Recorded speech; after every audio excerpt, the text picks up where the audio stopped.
Ya, puji Tuhan, selamat pagi, selamat berjumpa kembali dalam kasih Kristus. Shalom. Kita mengucap syukur pada Tuhan. Hari ini kita ada di rumah Tuhan untuk beribadah, mengucap syukur pada Tuhan ya. Saya undang untuk kita berdiri bersama, kita akan masuk dalam doa.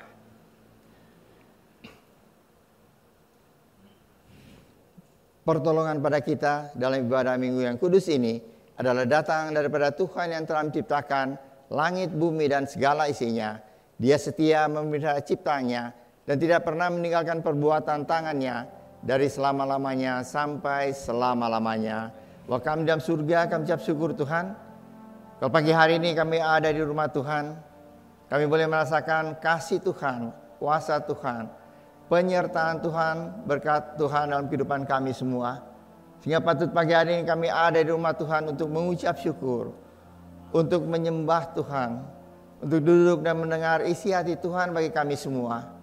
Mari Tuhan, Kau urapi siap hamba-hamba Tuhan yang melayani Tuhan pada hari ini dengan urapan-Mu dari surga. Hamba-hamba Tuhan yang tergabung dalam Asar Kolektan, hamba Tuhan yang tergabung dalam pemusik dan WL Singer, hamba Tuhan yang tergabung dalam AVD, dan hamba Tuhan yang akan memberitakan isi hati Tuhan. Mari Tuhan, supaya kuasa Roh Kudus menguasai dan pelayanannya boleh menjadi berkat bagi kami semua. Semua jemaat yang akan hadir, mari Tuhan urapi dengan urapan dari surga. Dan kami Tuhan bersuka cita dalam Tuhan, karena Roh Kudus sendiri akan memimpin kami semua acara demi acara. Terima kasih Bapa. Kami berdoa untuk saudara-saudara kami dalam perjalanan antar mereka Tuhan. Tibakan tempat ini, kumpulkan kami bersama. Berkati kami bersama-sama. Terima kasih Bapa. Percaya Tuhan sudah mendengar doa kami yang kami naikkan dalam nama Tuhan Yesus Kristus yang menjadi juru selamat kami yang hidup. Semua yang mengasihi Tuhan, mari kita sama-sama katakan amin. Amin. Shalom Bapak Ibu Saudara sekalian. Shalom. Kalau kita boleh berkumpul, kita boleh beribadah pada pagi hari ini adalah semua karena anugerah Tuhan. Amin. Oleh karena itu mari arahkan hati kita, arahkan pikiran kita, semua keberadaan kita hanya untuk meninggikan nama Tuhan Yesus yang sudah baik buat kita sekalian. Amin. Mari berikan tepuk tangan yang paling meriah buat Tuhan Yesus. Karena semuanya dari Dia, semuanya untuk Dia. Haleluya, semuanya darimu.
Bapa dan Raja-Ku, terimalah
bagi kasih yang sejati.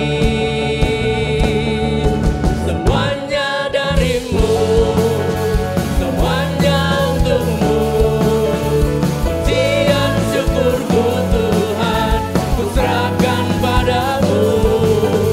Semuanya darimu, semuanya untukmu. Pujian syukurku Tuhan, ku serahkan padamu. Semua darimu, oh semuanya untukmu. Pujian syukurku Tuhan, ku serahkan padamu. Semua darimu, semuanya untukmu ya Tuhan. Tuhan, ku serahkan padamu. Amin.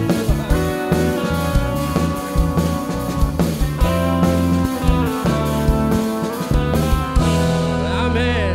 Terpujilah Tuhan, karena Dia sudah memberikan yang terbaik bagi kita. Amin. Amin. Dia Allah yang menyelamatkan kita. Dia Allah yang besar. Dia Raja kita di atas segala raja. Amin. Oleh karena itu, tetap kita meninggikan Tuhan, tetap kita memuji Tuhan. Terpujilah namamu Tuhan.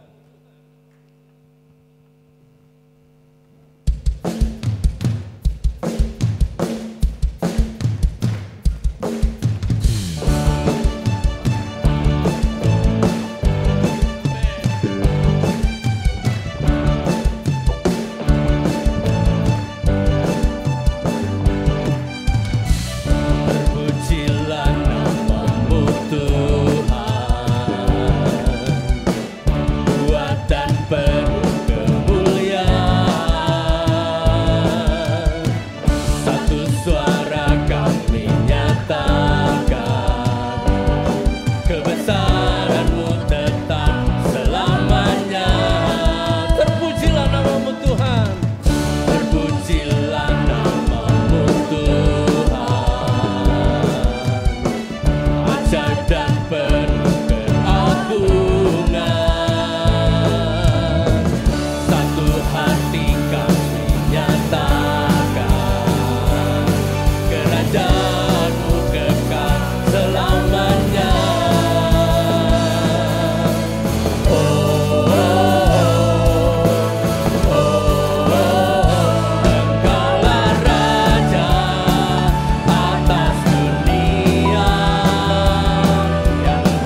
satu orang pun dalam dunia ini yang bisa bertahan dari masalah.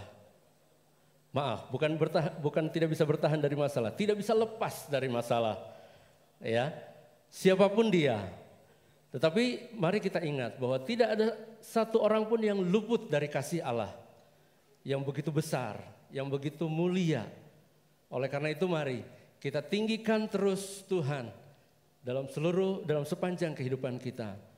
Tuhan, kami mau tinggikan Engkau karena Engkau yang sudah menyelamatkan hidup kami. Engkau yang empunya hidup kami Tuhan. Terima kasih Tuhan. Engkau Allah yang berkuasa, Yesus Kristus Tuhan. Amin, Yesus.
Tiada satupun yang luput dari kasih-Nya Tuhan.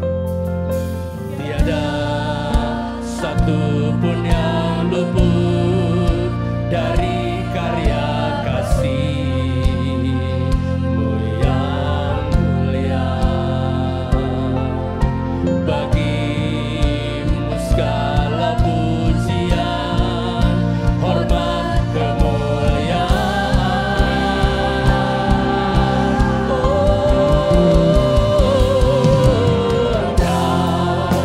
Tuhan ku tinggikan.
karya kasih-Mu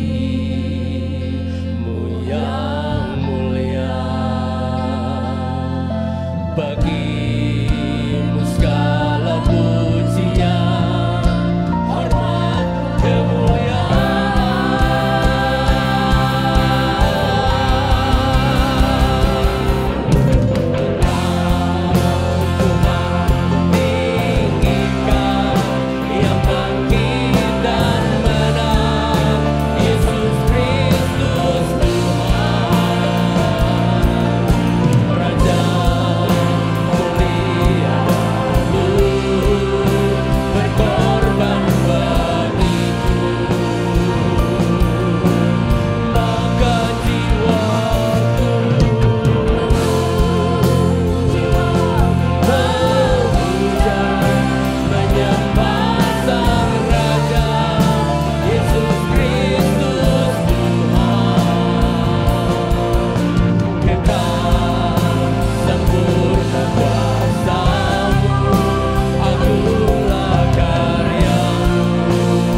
kasih Tuhan.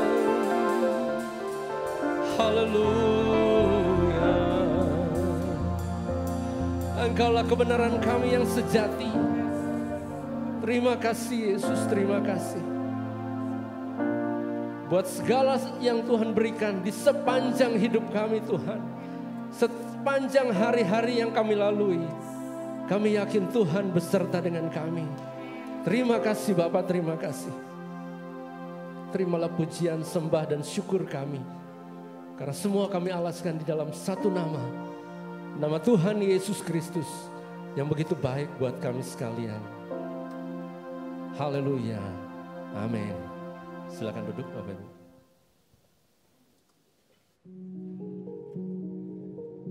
Saudara, kehidupan sehari-hari penuh dengan tantangan. Hal ini seringkali membuat kita mengalami stres. Dalam program Pastor Corner bulan November yang berjudul Dealing with Stress akan mendiskusikan tentang menghadapi stres bersama dengan Pendeta Gunawan Wiryanto. Kita akan melihat bagaimana prinsip-prinsip dalam Alkitab akan membantu kita menghadapi stres. Pertemuan ini akan diadakan hari Kamis 2 November 2023 pukul 7 malam melalui Zoom Meeting. Sampai jumpa, Tuhan Yesus memberkati.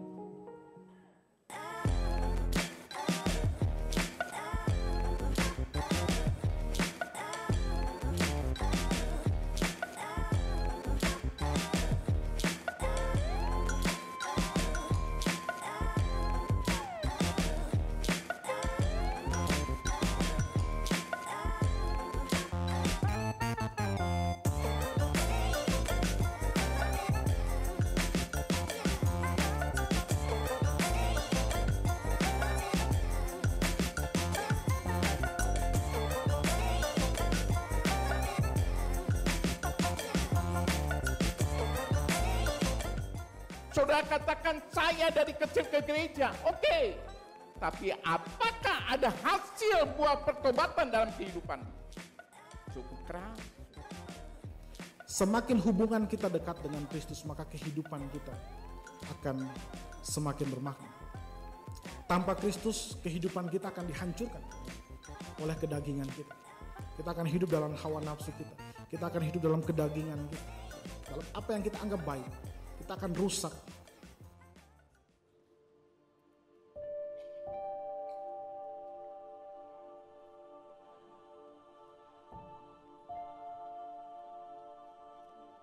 Lanjut sekolah atau langsung kerja ya? Apa lebih baik jadi ibu rumah tangga? Usia udah segini, udah ada belum calonnya? Hati-hati kalau wanita, jangan ketuaan loh meritnya. Terlalu sibuk apa nggak bikin calon pasangan hidupmu jauh?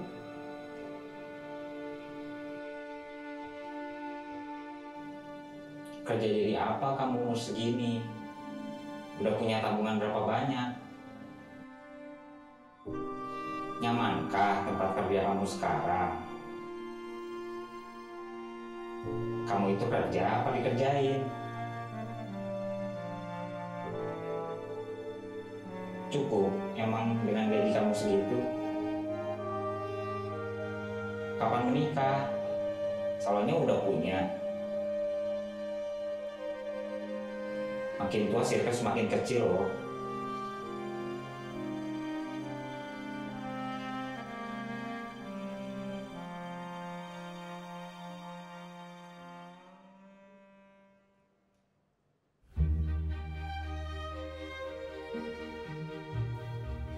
Temukan jawaban-jawaban atas pertanyaan tadi dalam Impact Quarter Life Calling Sabtu 11 November 2023, open gate pukul 17.30 dan start pukul 6 malam sampai jam 8 malam di basement Gereja Rehoboth.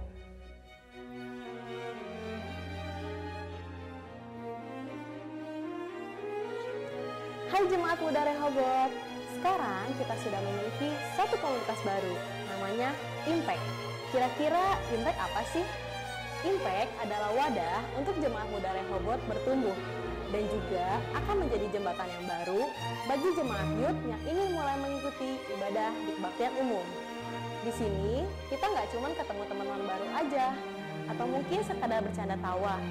Di sini kita akan sama-sama bertumbuh di dalam Tuhan.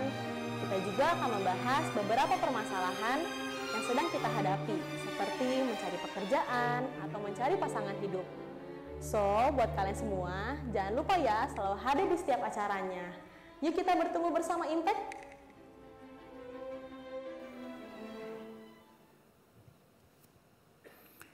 Shalom jemaat yang dikasih Tuhan. Kita kembali bersyukur kepada Tuhan karena kita boleh ada di dalam rumah Tuhan. Kita boleh ada dalam keadaan yang baik-baik saja. Dan kami percaya, saya percaya secara pribadi bahwa itu karena pemeliharaan Tuhan, kasih karunia Tuhan yang luar biasa dalam hidup kita. Amin. Apalagi di masa-masa seperti ini kita bisa merasakan bahwa pemeliharaan Tuhan itu sangat penting sekali dan perlu kita alami di dalam hidup kita sehari-hari. Pagi ini kita belajar tentang satu hal, yaitu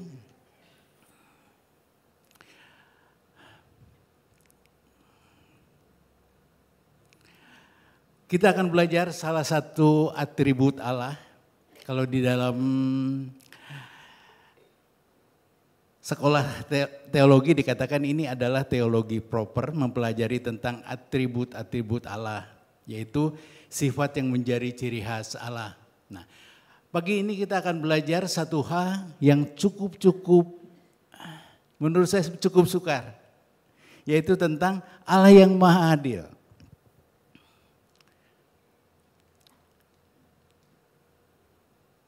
Allah yang Maha Adil.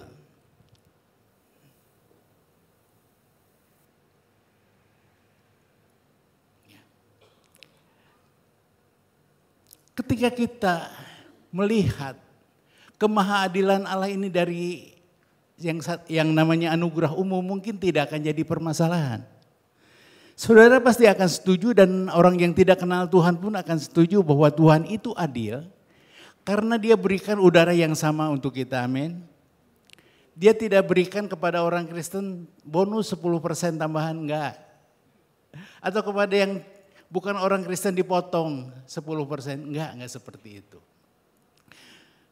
Ketika kita berkata kepada mereka, Tuhan itu adil dari anugerah umum yang Dia berikan, mereka tidak akan protes. Kita tetap mengalami sinar matahari dengan kualitas yang sama, dengan hal yang sama. Kecuali ya saudara menghindar dari sinar matahari itu.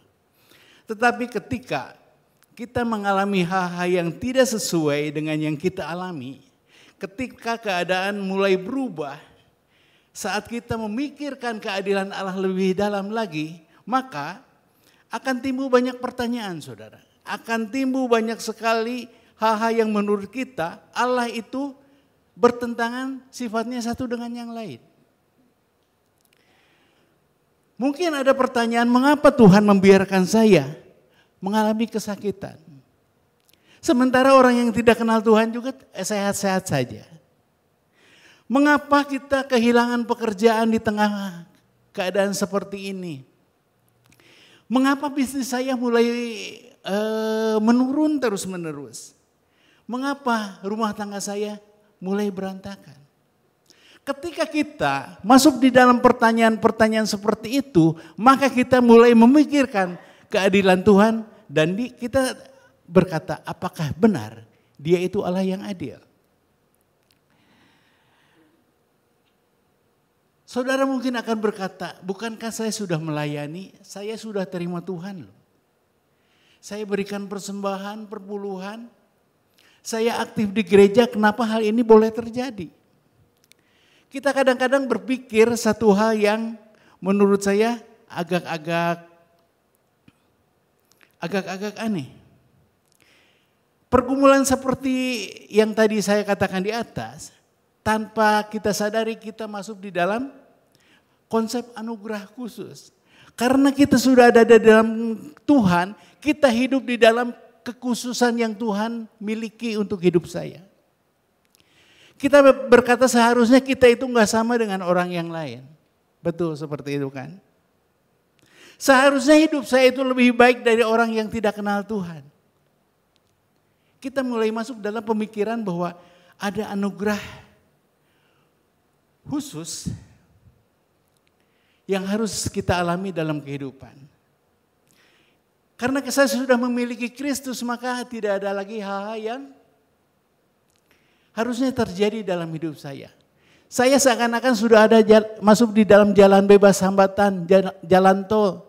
Tidak ada lagi hal-hal yang seharusnya menghalangi, bahkan hal-hal yang buruk ada dalam kehidupan saya. Itu pemikiran yang salah. Itu pemikiran yang tidak benar. Ketika kita coba melihat Tuhan, seperti potongan puzzle, dari gambar ini ada satu tangan yang memegang satu potong puzzle. Kita bisa memiliki persepsi yang salah tentang Allah. Ketika kita melihat bahwa Allah itu dari satu sisi atributnya, dalam satu sifat moralnya, yaitu dia Allah yang penuh kasih, maka kita pikir kasihnya itu sudah cukup untuk memenuhi segala hal yang saya miliki, saya butuhkan, saya akan hadapi. Tetapi ketika kita melihat dari satu sisi seperti itu, saudara, kita akan mengalami persepsi yang salah tentang Allah. Kita harus melihat Allah dengan utuh. Melihatnya bukan sepotong seperti sebuah puzzle. Saudara, kalau saudara sedang memasang puzzle, satu puzzle aja tidak terpasang, gambar itu tidak sempurna. Demikian juga ketika kita mencoba melihat Tuhan dari sisi seperti itu, kita akan timbul permasalahan. Tadi saya katakan, akan banyak sekali pertentangan dalam hati kita. Seperti yang tadi saya katakan, kenapa sih saya harus masih sakit? Kenapa sih saya harus mengalami hal-hal yang tidak enak? Kenapa sih kayaknya Tuhan tidak memelihara bisnis saya? Bukankah tiap hari saya berdoa? Bukankah kita menyerahkannya kepada Tuhan? Dan ini sekali lagi kita akan melihat dan tetap bisa melihat Allah itu adalah Allah yang sangat baik. Jadi kita akan coba melihat keadilan Allah dengan satu sisi yang sangat utuh. Sebelum kita masuk di dalam pembahasan selanjutnya, mari kita berdoa dengan minta kerendahan hati dan pengertian dari Tuhan. Bapak, sekali lagi, ketika kami melihat Engkau dari satu sisi yang salah, Tuhan, kami akan menghadapi banyak konflik ketika kami mencoba mengenal Engkau. Karena itu berikan kepada kami kerendahan hati, berikan kepada kami pengertian Tuhan, supaya kami tetap memiliki pengertian sampai akhir hidup kami. Di dalam setiap keadaan yang tidak seperti yang kami inginkan, kami tetap menyadari bahwa Engkau adalah Allah yang tetap adil bagi kami, Tuhan. Sekali lagi berikan kerendahan hati, berikan pengertian kepada setiap kami, Tuhan. Di dalam nama Tuhan Yesus kami berdoa dan mengucap syukur. Kita harus mencoba melihat Tuhan itu dari sisi yang utuh. Dan kita bisa melihat itu ketika kita melihatnya di dalam Kristus. Ketika kita melihat keadilan Allah dari sudut Kristus, maka kita akan berkata, Tuhan itu adil. Selama kita melihatnya tidak di dalam pemikiran atau di dalam kerangkanya kehidupan Tuhan Yesus, kita tidak akan pernah melihat Allah itu sebuah pribadi yang adil. Selalu ada kontradiktif.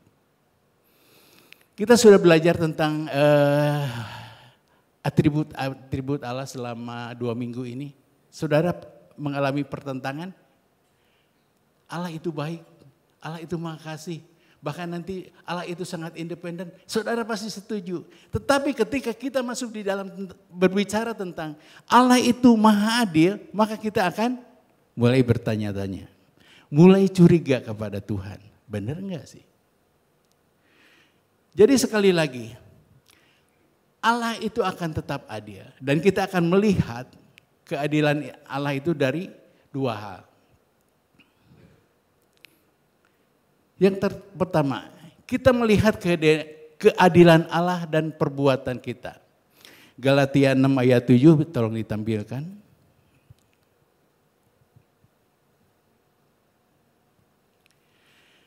Jangan sesat, Allah tidak membiarkan dirinya dipermainkan. Karena apa yang ditabur orang, itu juga yang akan dituainya. Ada satu hukum, namanya hukum tabur tuai. Hukum tabur tuai ini tetap terjadi sekalipun kita ada di dalam kasih-Nya Tuhan. Sekalipun kita ada di dalam pemeliharaan Tuhan, itu akan terjadi. Dan Tuhan katakan, apa yang kita tabur, itu yang akan kita tuai. Saudara menaburnya di dalam kedagingan, maka hal-hal yang bersifat daging itu yang akan kita tuai. Ketika kita menabur kebaikan, kebaikan itu akan kita tuai satu saat.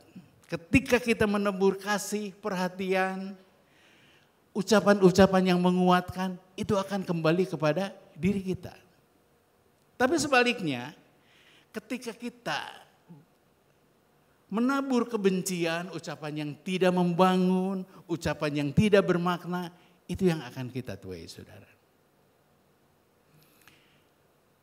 Tuhan itu sungguh-sungguh adil. Jadi apa yang kita lakukan itu yang akan kita tuai. Saudara coba perhatikan, orang-orang yang selalu berbuat baik akan menuai kebaikannya. Dan saya pastikan, kalau saudara tidak menerimanya atau menuainya saat ini, maka saudara akan menuainya untuk anak cucu saudara. Saya perhatikan seorang yang bergerak di dalam dunia pendidikan, dia bercerita, dia sukses. Dan dia sangat mengasihi Tuhan.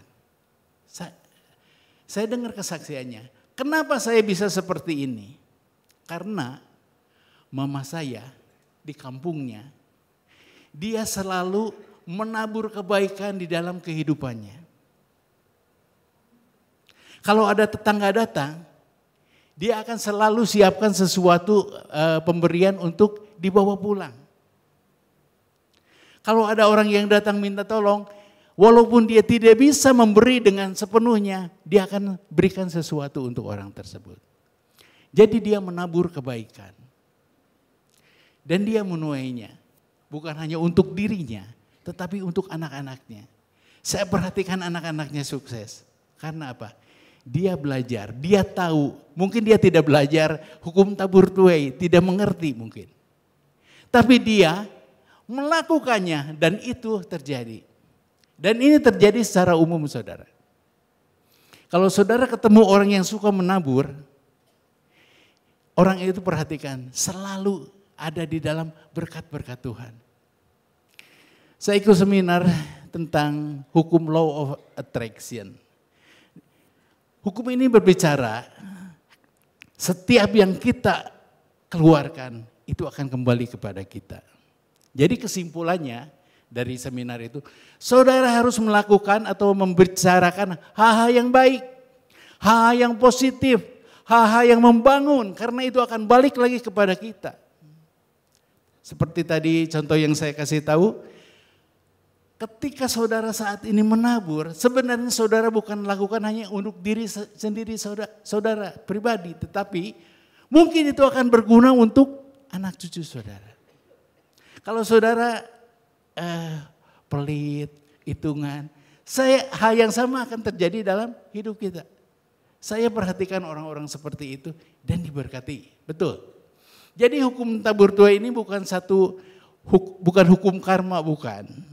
Tapi ini adalah satu hal yang Tuhan inginkan dan Tuhan ingatkan kepada kita.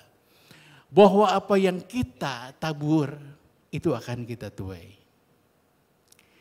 Mungkin saudara berpikir, saya kan sudah di dalam Tuhan.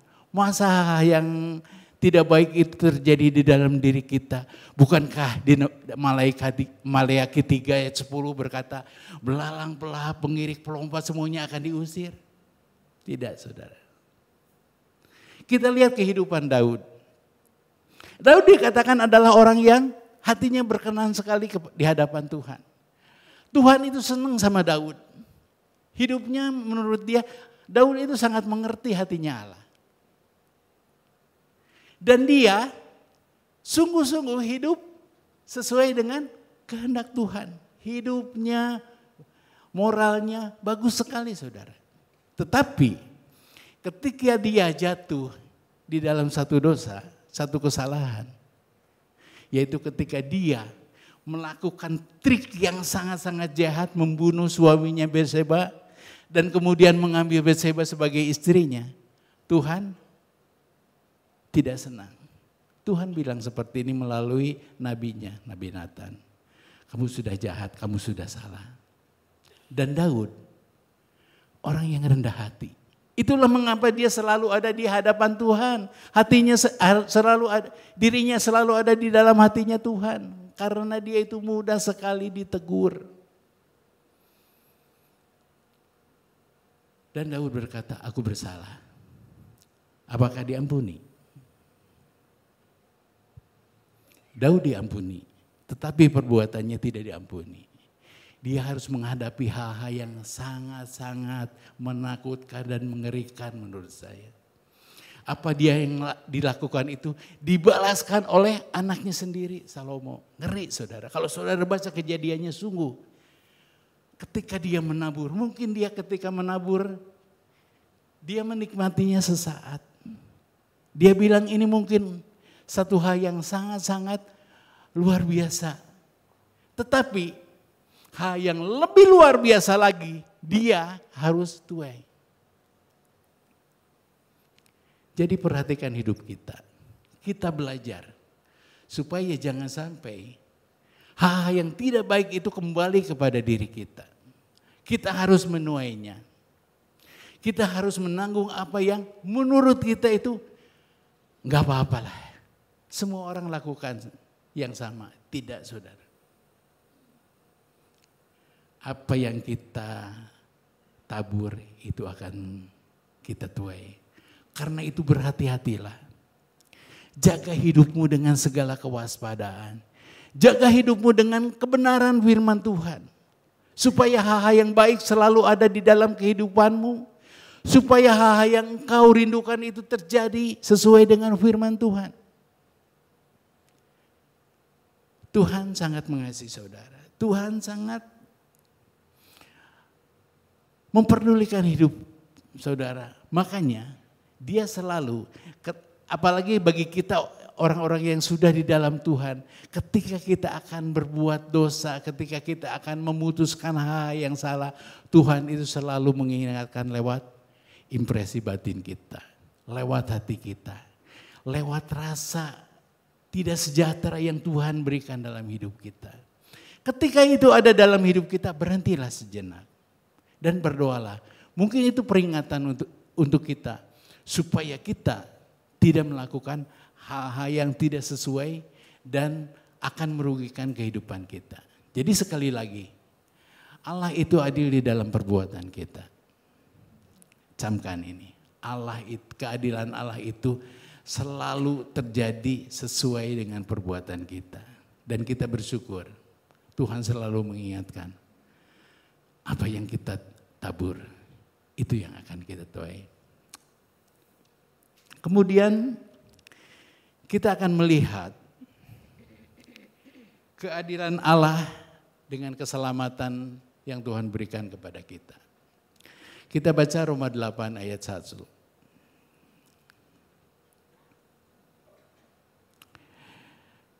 Demikianlah sekarang tidak ada penghukuman bagi mereka yang ada di dalam Kristus Yesus. Ketika kita mendengar ayat ini saudara, kita merasa sukacita sekali. Tidak ada lagi penghukuman untuk kita di dalam Kristus. Tadi kita lihat ada satu keadaan di mana bahwa banyak sekali hal terjadi ketika kita memikirkan secara umum, kita bisa terima. Tetapi ketika kita memikirkannya secara khusus, maka seringkali kita menimbulkan pertanyaan-pertanyaan. Bagi keselamatan itu bagi siapa sih? Secara umum diberitakan untuk semua orang. Tetapi keselamatan itu hanya berlaku bagi orang-orang yang menerima Tuhan Yesus sebagai juru selamatnya. Amin. Enggak. Tidak berlaku untuk semua orang. Saya katakan, tidak berlaku keselamatan itu untuk semua orang. Apakah Tuhan tidak adil? Adil. Dia berikan. Dia tawarkan lewat khotbah-khotbah yang mereka dengar. Keselamatan hanya ada di dalam diri Tuhan Yesus, melalui Tuhan Yesus. Karena Dia adalah jalan kebenaran dan hidup.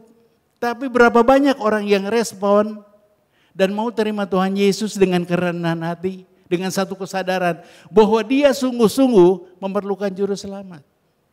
Dan kepada orang yang sebagian kecil yang menerima Tuhan Yesus sebagai juru selamat itu, maka keselamatan itu diberikan. Jadi saudara jangan kaget kalau satu saat saudara ketemu orang ini udah dikasih tahu, tapi tidak pernah bertobat. Mungkin, saya katakan mungkin bukan pasti.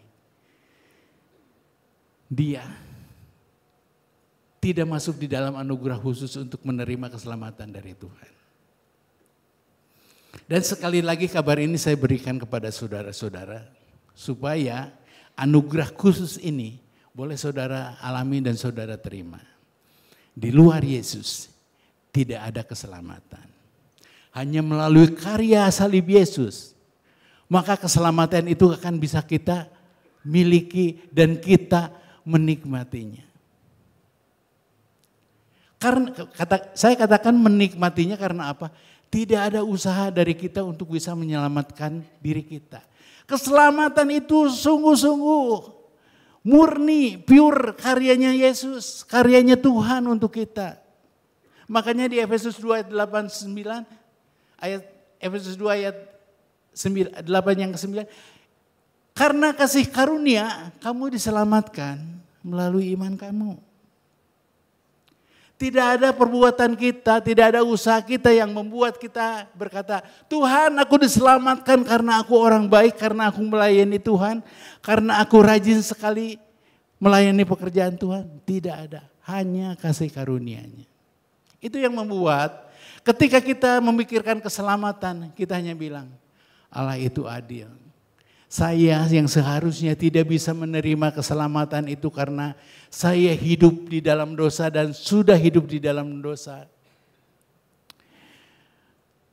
Roma 3 ayat 10 berkata, tidak ada seorang pun yang benar, tidak ada seorang pun. Tuhan berikan anugerah umum itu, bahwa di dalam Yesus ada keselamatan dan luar biasanya kita mau meresponinya. Dan kita terima itu dengan penuh kerendahan hati. Tuhan, sungguh ini karya yang luar biasa yang hanya bisa dikerjakan oleh Engkau melalui anak-Nya. Salib menyediakan pembebasan dari hukuman yang diakibatkan dosa. Karena itu sekali lagi saya katakan karya salib Kristus terbatas bagi mereka yang ada, bagi mereka yang hidup dalam Kristus. Bersyukur saudara, kita bisa masuk di dalam anugerah khusus ini. Bersyukur tuh saudara, karena tanpa saudara masuk di dalam anugerah khusus ini, seberapa lama kita hidup sebagai orang Kristen tidak akan menerima keselamatan. Tapi karena kita menerima anugerah khusus itu, maka kita sungguh-sungguh bisa menikmati dan sangat-sangat bersyukur sekali dengan penuh kerendahan hati kita bisa berkata, terima kasih Tuhan buat keselamatan yang Kau berikan. Kita akan lihat sisi vertikal dan horizontal dari salib. Secara vertikal, sekali lagi saya tekankan, semua dosa yang kita lakukan saat saudara mengakui di hadapan Tuhan sudah diampuni. Sekali lagi, secara vertikal dalam hubungannya kepada Tuhan, semua dosa yang kita lakukan saat saudara mengakui di hadapan Tuhan diampuni. Amin. Aminnya sedikit, tidak yakin. Sekali lagi saya mau katakan, waktu saudara berbuat dosa dan mengaku di hadapan Tuhan, seringkali di dalam doa-doa Bapak Gembala dikatakan, dia kutip 1 Yohanes 1 ayat 9. Semua orang yang mengakui dosanya di hadapan Tuhan akan disucikan, diampuni dari segala dosa-dosanya. Jadi perhatikan, ketika Bapak Gembala berkata seperti itu, harusnya dalam diri kita bilang, amin Tuhan. Segala kesalahan saya, walaupun saya sudah terima Tuhan, ketika saya bersalah, sudah diampuni oleh Tuhan. Permasalahannya, sering timbul pemikiran yang bodoh, perkataan yang bodoh, yang berkata seperti ini. Karena saya sudah ada di dalam Kristus dan pengampunannya itu luar biasa, saya boleh berbuat dosa seenaknya. Karena saya sudah ada di dalam kasih karunia-Nya, saya boleh berbuat dosa. Itu pemikiran yang bodoh. Orang yang punya pemikiran bodoh ini lupa. Ada satu sisi, yaitu sisi horizontal. Salib itu kan vertikal, horizontal. Nah, secara horizontal, kita itu masih terikat, masih ada di dalam hukum-hukum yang ada di dalam masyarakat. Hukum dunia tetap terjadi dalam hidup saudara. Ketika lampu hijau saudara nerabas langsung ditangkap. Karena apa? Kita masih terikat hukum-hukum di dalam dunia ini. Hukum moral ini masih berlaku di dalam dunia ini saudara. Ketika saya masih SD, sering sekali ada ucapan seperti ini. Ungkapan bagi orang tua yang menganut paham komunis. Anak PKI. Dan mereka selama bertahun-tahun tidak bisa hidup di dalam kebebasan. Gerak-geriknya selalu diawasi. Hukum moral itu membuat mereka tidak bisa bergerak dengan bebas. Tetapi sekali lagi, di dalam Kristus ada kebebasan saudara. Dan kebebasan itu bukan untuk berbuat dosa seenaknya. Justru dengan kebebasan itu ketika kita berbuat dosa, kita akui di hadapan Tuhan. Timbul penyesalan, timbul rasa sedih kita. Kenapa saya tidak lakukan perintah Tuhan dengan baik? Bukan bergembira, saya sudah berbuat dosa dan diampuni. Pemikirannya tidak seperti itu. Saudara mengakui dosa saudara dan diampuni, itu hanya membuat saudara bisa bilang, syukur Tuhan. Kalau itu tidak terjadi dalam hidup saya tidak mungkin menerima kehidupannya yang kekal itu. Hidup kekal adalah sesuatu yang merupakan hal yang tidak mungkin bisa kita capai dan memang kita tidak mungkin lakukan itu.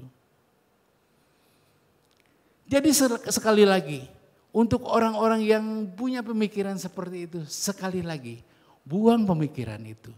Ubah pembaharuan budimu dengan kebenaran firman Tuhan. Bahwa selama kita di dalam dunia ini ada hukum secara sisi vertikal yang tetap menjerat saudara. Ketika kita jadi koruptor, maka hukum itu tetap ada. Siap-siap ditangkap KPK misalnya. Dan lain sebagainya. Jadi sekali lagi, ketika kita ada di dalam Kristus tidak lagi ada penghukuman. Saat kita mengaku segala dosa, Dia itu setia dan adil. Setia, terus menerus, adil, bahwa semua dosa itu harus mengalami hukuman. Dan hukuman itu sudah ditanggung oleh Tuhan Yesus di atas kayu salib. Jadi ini menjadi satu kepastian bagi kita orang-orang Kristen, anak-anak Tuhan. Ketika kita menghadap Tuhan, kita masuk surga. Karena apa? Segala hukuman yang pernah kita lakukan sampai saat ini sudah ditanggung oleh Tuhan Yesus di atas kayu salib. Dan pengertian ini membuat kita semua menghargai betapa luar biasanya karya salib Yesus. Betapa luar biasanya yang Dia kerjakan dan membuat kita makin takut dalam pengertian, makin menghormati Tuhan. Kita tidak akan lagi dengan cepat menyetujui setiap perbuatan dosa. Selalu ada hal-hal yang diingatkan oleh Roh Kudus yang ada di dalam diri kita sebagai meterai bahwa kita pasti selamat. Yaitu hati nurani kita akan selalu mengingatkan. Setiap kita akan melakukan hal-hal yang tidak sesuai dengan firman Tuhan. Karena fungsi Roh Kudus adalah mengingatkan segala dan memimpin kita kepada kebenaran. Luar biasa sekali saudara, ketika kita hidup di dalam Tuhan. Sekali lagi, keadilan Allah itu bukan sesuatu yang membuat kita kontradiktif. Membuat kita berpikir, Tuhan ini bertentangan satu dengan yang lain. Tetapi kita ketika melihat dari kerangka karya Yesus di atas kayu salib, kita baru mengerti. Semuanya dikerjakan dengan luar biasa. Jadi kita ingat ada dua hal yang kita pelajari saat ini. Keadilan Tuhan dengan tingkah laku kita, dengan perbuatan kita. Ada hukum tabur tuai. Apa yang kita tabur, itu akan kita tuai. Ketika kita menabur atau di dalam kedagingan kita, maka hal-hal dosa itu harus siap kita tuai. Dan yang kedua adalah bahwa keadilan Tuhan dengan keselamatan kita. Secara vertikal, ketika kita berbuat dosa dan mau mengakui di hadapan Tuhan, istilah zaman dulu saya di remaja adalah kebaktian KRGR adalah bertobat kembali. Maka ketika kita mengakuinya di hadapan Tuhan dengan penyesalan, Tuhan saya sudah salah lagi, saya jatuh lagi. Ampuni Tuhan, saya mau mengakuinya di hadapan-Mu segala kelemahan saya. Saat itu dosa saudara diampuni. Tetapi ada sisi horizontal saudara. Ketika berbuat dosa, dosa itu dosa sudah diampuni, akibat dosa itu akan tetap kita alami. Seperti contoh tadi, ketika saudara berkata bahwa saya akan lakukan dosa seenaknya, maka cap itu akan selalu ada dalam diri kita.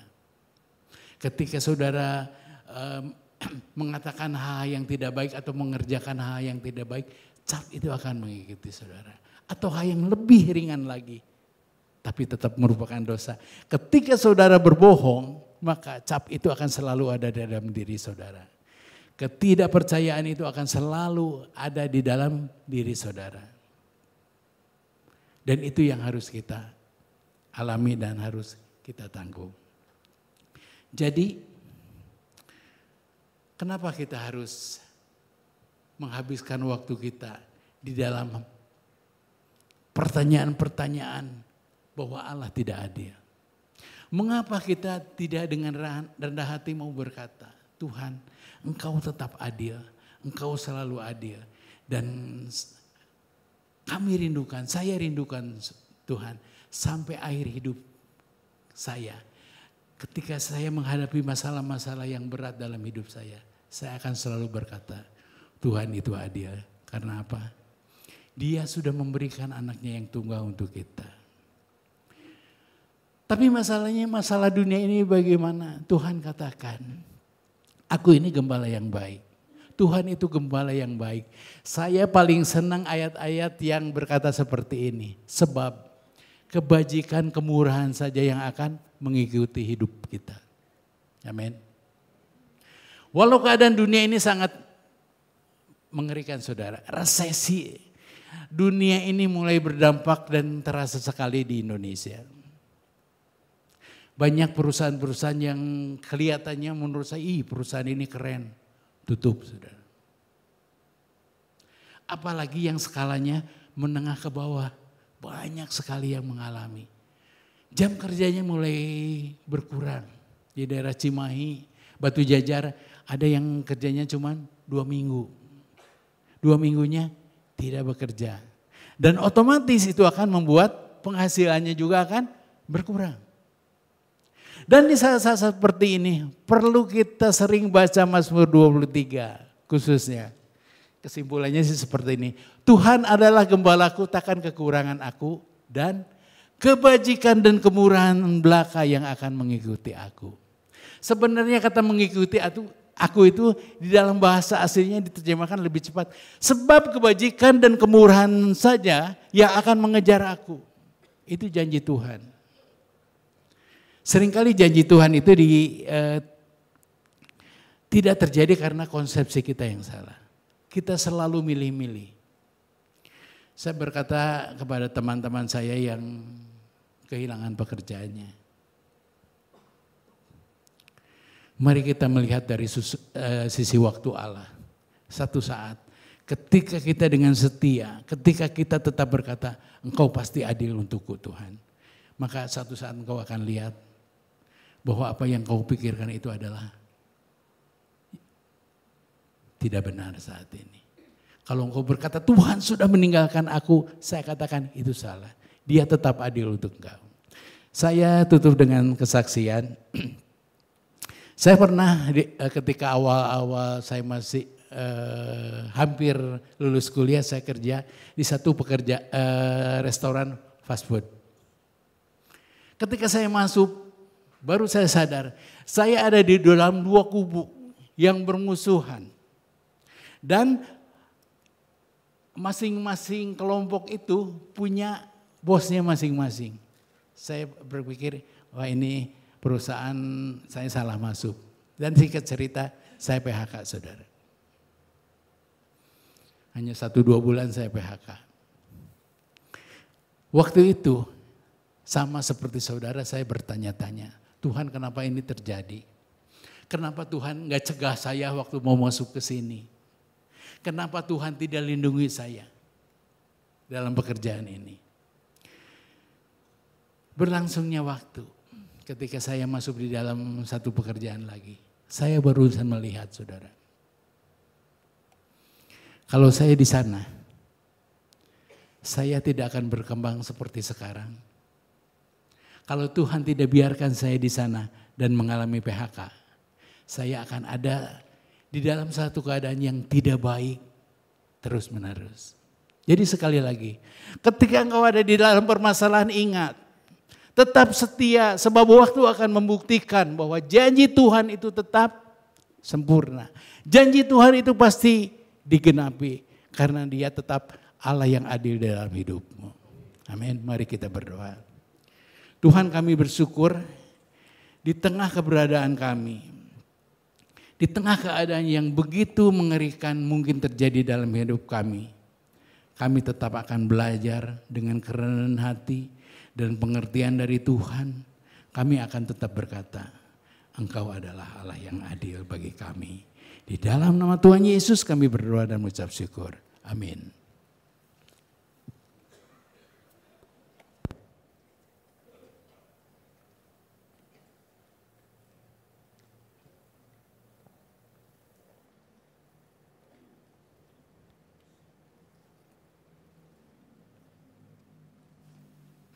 Baik, saudara kita akan lanjutkan dengan perjamuan kudus.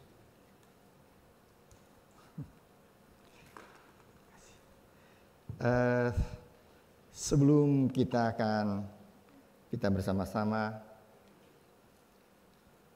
makan dan minum roti dan anggur yang membayangkan tubuh dan darah Yesus, saya akan membacakan firman Tuhan untuk kita semua.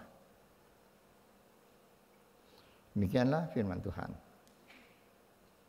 Sebab apa yang telah kuteruskan kepadamu, telah kuterima dari Tuhan, yaitu bahwa Tuhan Yesus pada malam waktu Ia diserahkan mengambil roti, dan sesudah itu Ia mengucap syukur atasnya, Ia memecah-mecahkannya dan berkata, inilah tubuhku yang diserahkan bagi kamu.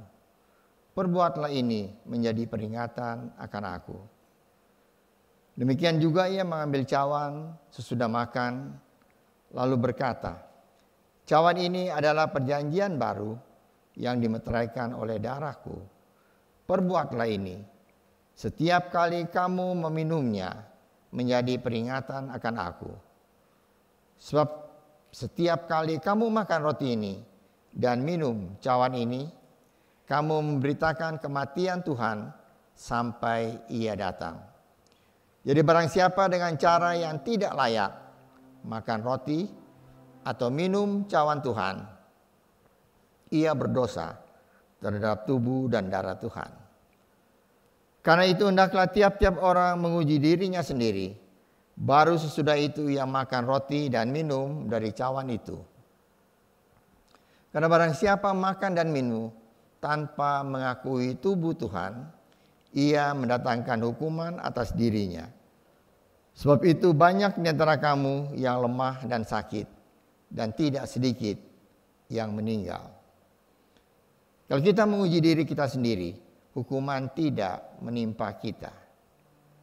Tetapi kalau kita menerima hukuman dari Tuhan, kita dididik supaya kita tidak akan dihukum bersama-sama dengan dunia. Saudara, kenapa kok tiap kali perjamuan kudus ayat-ayat ini dibacakan? Maksudnya supaya kita semua mengerti bahwa perjamuan kudus itu bukan sesuatu jimat. Dan kalau kita makan dan minum akan terjadi segala banyak hal. Di sini katakan,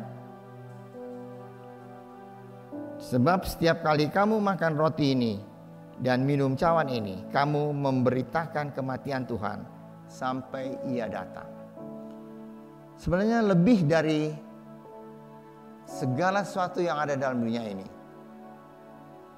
perjamuan kudus mengingatkan kita akan kasih Allah, kasih karunia Allah yang begitu besar dalam kehidupan kita semua, yang tidak bisa kita balas, yang tidak bisa kita lakukan untuk menghadapi murka Allah.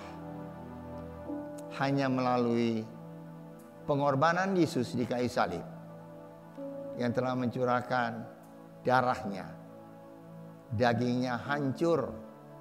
Untuk apa? Untuk menebus dosa kita semua.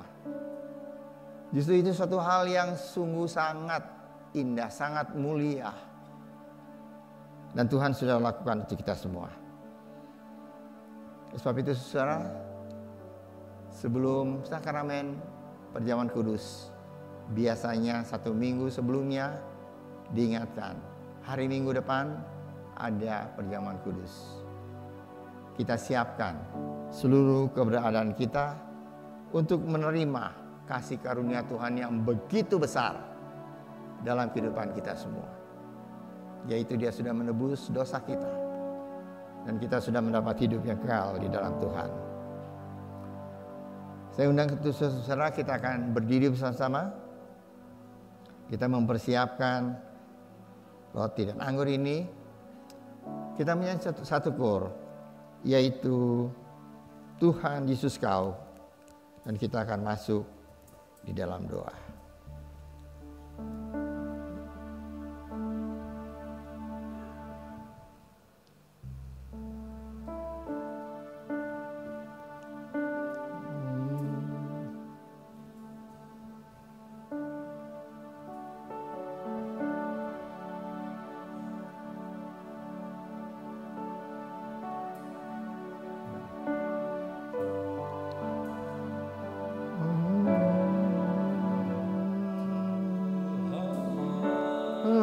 Yesus Kau dengan cintanya mati karena dosaku,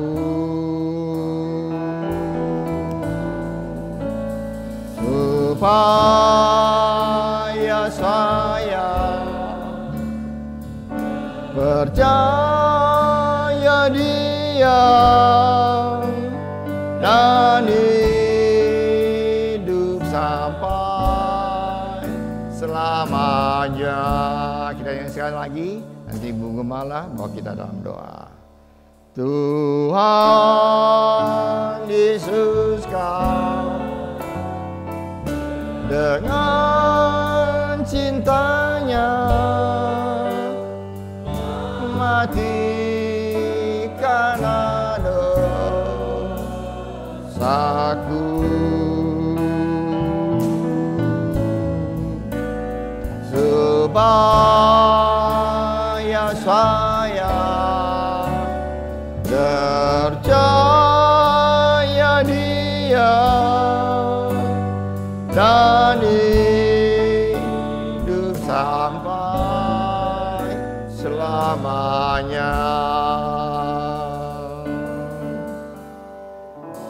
Bapa kami yang di surga, kami mengucap syukur Tuhan kalau siang hari ini kami datang di rumah Tuhan, memenuhi undangan Tuhan untuk boleh turut serta di dalam perjamuan kudus yang Tuhan sudah sediakan.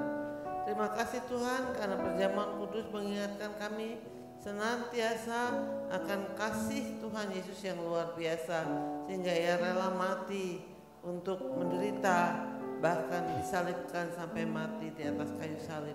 Terima kasih Bapa di surga. Karena itu sebelum kami makan dan minum perjamuan yang sudah disediakan, kami mau mengaku segala dosa kami. Karena firman Tuhan pada waktu kami mengaku segala dosa kami, maka Engkau adalah Allah yang setia dan adil, yang mengampuni segala dosa kami dan menyucikan kami dari segala kejahatan. Tuhan, biar senantiasa kami ingat setiap kali menikmati perjamuan kudus kami, tetap diingatkan Tuhan betapa Engkau adalah Allah yang begitu adil, sehingga Engkau Tuhan bahkan mau mengaruniakan anakmu yang tunggal untuk menebus segala dosa kami. Terima kasih Bapa di surga, hanya dalam nama Tuhan Yesus Kristus kami sudah berdoa dan kami mengucap syukur. Amin. Mari saudara kita angkat roti yang ada di tangan saudara, lebih tinggi dari hidup saudara. Roti adalah lambang dari tubuh Tuhan Yesus yang dipecah-pecahkan untuk kita semua. Tubuh Tuhan Yesus hancur di kayu salib. Ia menderita, dicemeti, dipukul, diludahi. Semuanya Dia terima. Karena Dia amat mengasihi saudara dan saya. Yesus yang tidak mengenal dosa telah dibuatnya menjadi dosa. Supaya di dalam Tuhan Yesus kita dibenarkan oleh Allah, diselamatkan dan memperoleh hidup yang kekal. Dan oleh bilur-bilurnya segala penyakit kita telah disembuhkan. Dan ketika Yesus sedang makan, Dia mengambil roti, mengucap berkat atasnya, memecah-mecahkannya, lalu memberikannya kepada murid-muridnya dan berkata, "Ambillah, makanlah, inilah tubuhku yang diserahkan bagi kamu. Perbuatlah ini menjadi peringatan akan daku." Bukankah roti yang kita pecah-pecahkan adalah persekutuan dengan tubuh Kristus? Marilah kita makan bersama-sama dalam nama Tuhan Yesus Kristus. Amin.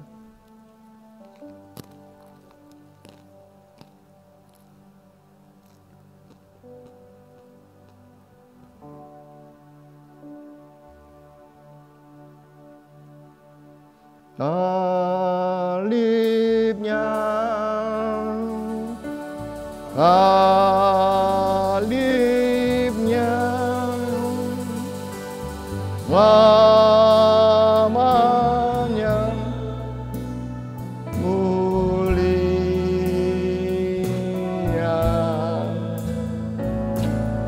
dosaku Yesus.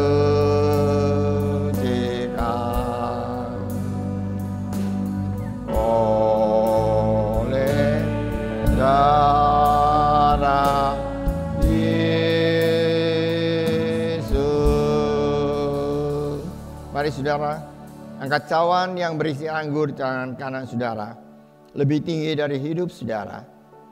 Cawan anggur ini adalah lambang darah Yesus yang tercurah untuk menyucikan segala dosa kita. Bagaimanapun besar, berat, dan hitamnya dosa kita, darah Yesus menyucikan kita dari segala dosa. Dan jika kita mengaku dosa kita, maka Ia adalah setia dan adil dan akan mengampuni segala dosa kita dan menyucikan kita dari segala kejahatan. Kita dibenarkan kita dikuduskan di dalam Kristus dan diangkat menjadi anaknya. Sesudah makan, ia mengambil cawan, mengucap syukur lalu memberikan kepada mereka dan berkata, "Cawan ini adalah perjanjian baru yang dimeteraikan oleh darahku. Minumlah kamu semua, sebab inilah darahku, darah perjanjian yang ditumpahkan bagi banyak orang untuk pengampunan dosa. Perbuatlah ini setiap kali kamu meminumnya menjadi peringatan akan aku." Bukankah cawan pengucapan syukur yang atasnya kita ucapkan syukur adalah persekutuan dengan darah Kristus? Marilah kita minum bersama-sama dalam nama Tuhan Yesus Kristus. Amin.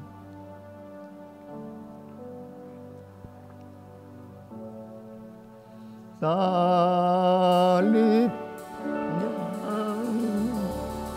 salibnya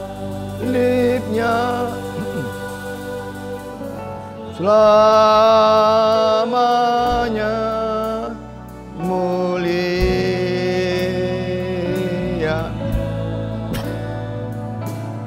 dosaku disucikan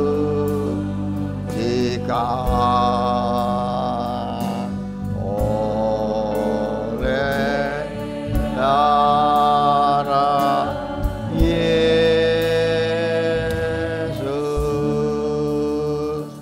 Mari saudara, kita mengucap syukur pada Tuhan atas apa yang Dia sudah lakukan untuk kita semua. Mari kita berdoa. Bahwa kami dalam surga, terima kasih Tuhan untuk berkat Tuhan bagi kami semua. Kami mengucap syukur atas berkat kasih karunia Tuhan yang begitu besar, yang Kau sudah nyatakan, Kau sudah curahkan kepada kami semua. Siapakah kami Tuhan? Kami adalah orang yang berdosa yang patut dihukum. Tapi Kau begitu mengasihi kami. Kalau kami sekarang seperti apa yang kami ada, itu karena Tuhan begitu baik pada kami semua.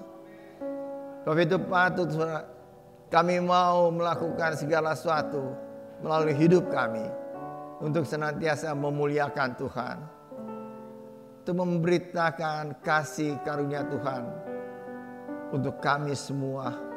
Terima kasih Tuhan. Roti dan anggur sudah kami makan dan minum, dan sekarang sudah bersatu di dalam tubuh kami. Dan kami percaya kalau ada di antara kami yang datang dengan sakit, penyakit, apapun juga, kami pulang sudah disembuhkan oleh Tuhan. Kami datang dengan hati yang penuh kesedihan, kami pulang sudah dihibur oleh Tuhan. Kami datang dengan tubuh yang lemah, kami percaya kami pulang sudah dikuatkan oleh Tuhan. Kami datang dengan banyak persoalan, kami percaya Engkau sudah memberikan jalan keluar, ya kami boleh pulang dengan hati yang sudah dilegakan oleh Tuhan. Terima kasih Tuhan untuk berkat Tuhan yang begitu besar dalam kehidupan kami semua. Terima kasih Bapa. Percaya Tuhan sudah mendengar ucapan syukur kami. Dalam nama Tuhan Yesus Kristus kami sudah berdoa dan ucap syukur. Amin. Silakan duduk saudara. Saudara, ada pengumuman penting yang perlu saya sampaikan pada saudara,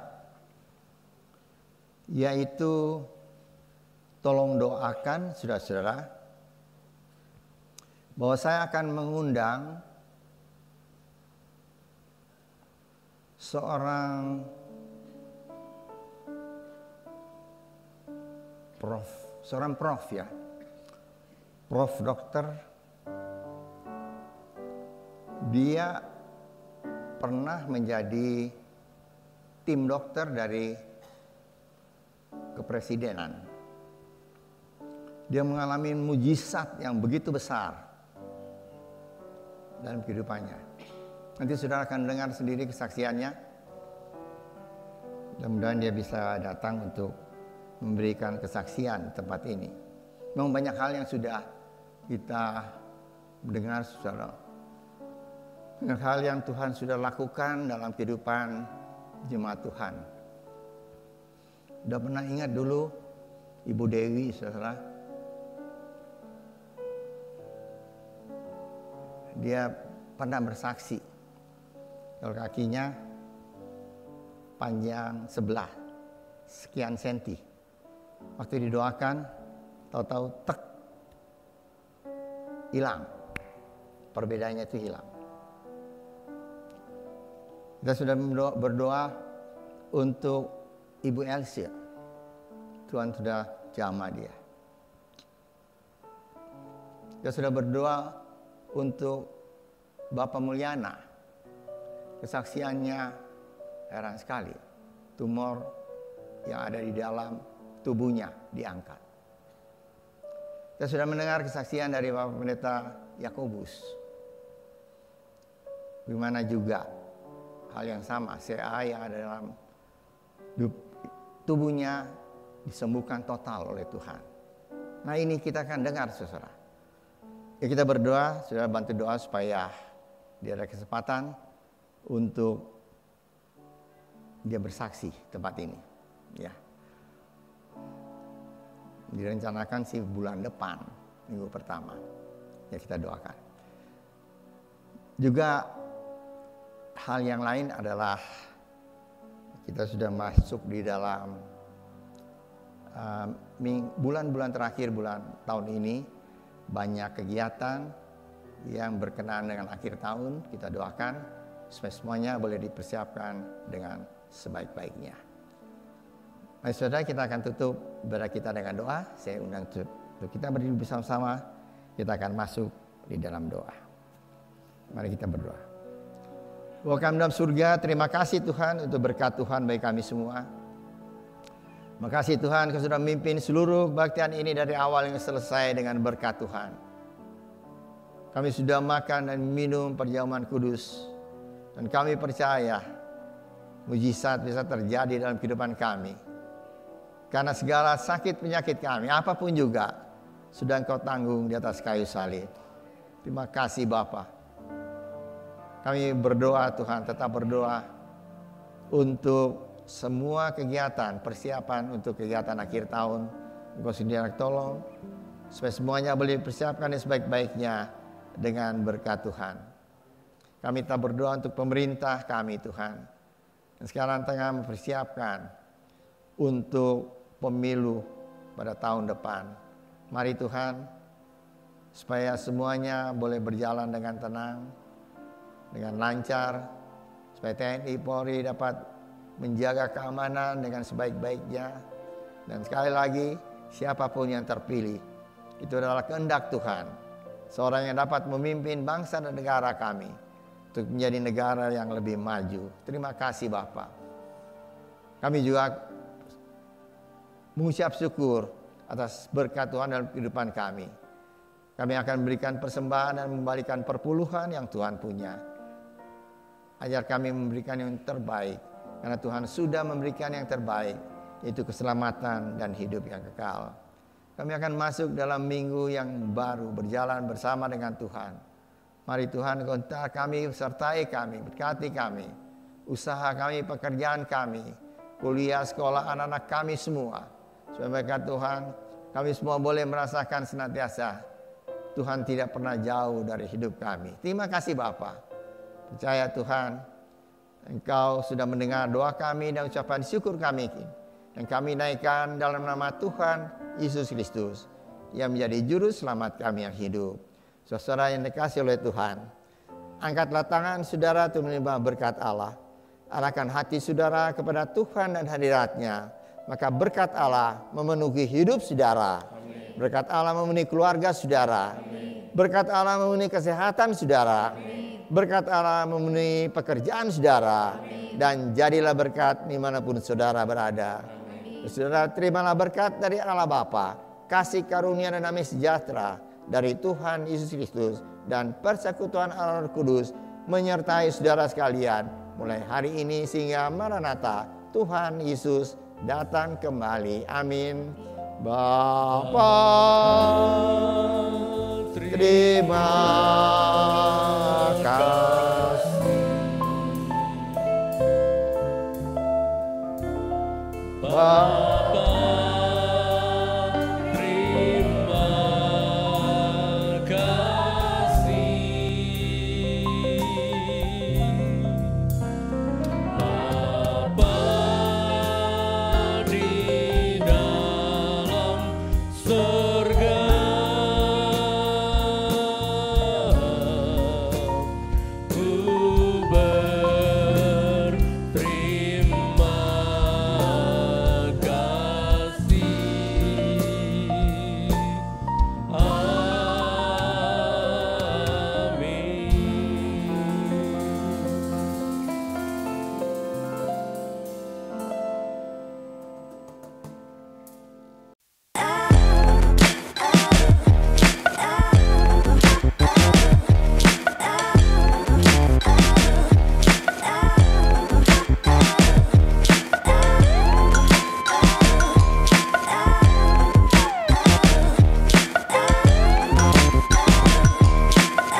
Saudara katakan saya dari kecil ke gereja, oke.